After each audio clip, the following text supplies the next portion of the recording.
Long ago, in the land of Egypt, a powerful pharaoh ruled with an iron fist. The Israelites who lived in Egypt were enslaved and oppressed under his harsh reign. But amidst this suffering, a savior was born, a baby named Moses. Moses was born at a time when the Pharaoh had decreed that all newborn Hebrew boys were to be killed to prevent the Israelites from growing stronger. Fearing for her child's life, Moses' mother placed him in a basket and set him adrift on the Nile River, praying for his safety. Miraculously, the basket floated to the Pharaoh's palace, where it was discovered by the Pharaoh's daughter. Moved by compassion, she adopted the baby and raised him as her own, within the very palace of the Pharaoh. As Moses grew, he became aware of his Hebrew heritage and the plight of his people. One day, he saw an Egyptian taskmaster beating a Hebrew slave. Overcome with anger, Moses killed the taskmaster and fled into the desert to escape the Pharaoh's wrath. He found refuge in the land of Midian, where he married Zipporah, the daughter of a priest, and became a shepherd. Years passed, and Moses' life as a shepherd seemed far removed from the troubles of Egypt. But one day, while tending his flock on Mount Horeb, he encountered a burning bush that was not consumed by the flames. From the bush, the voice of God spoke to him, revealing that he had been chosen to lead the Israelites out of bondage and into the promised land.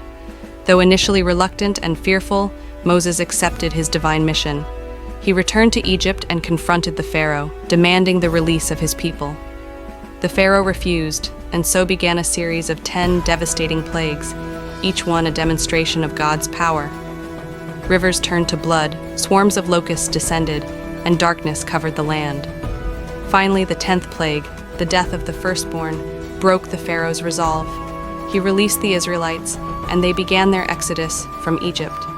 Moses led the Israelites through the desert, guided by a pillar of cloud by day and a pillar of fire by night. When they reached the Red Sea, they found themselves trapped between the sea and the Pharaoh's pursuing army. But Moses, with God's help, parted the Red Sea, allowing his people to cross on dry ground.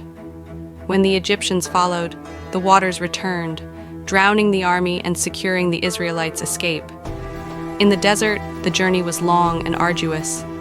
The Israelites faced hunger, thirst, and uncertainty, but Moses guided them with unwavering faith.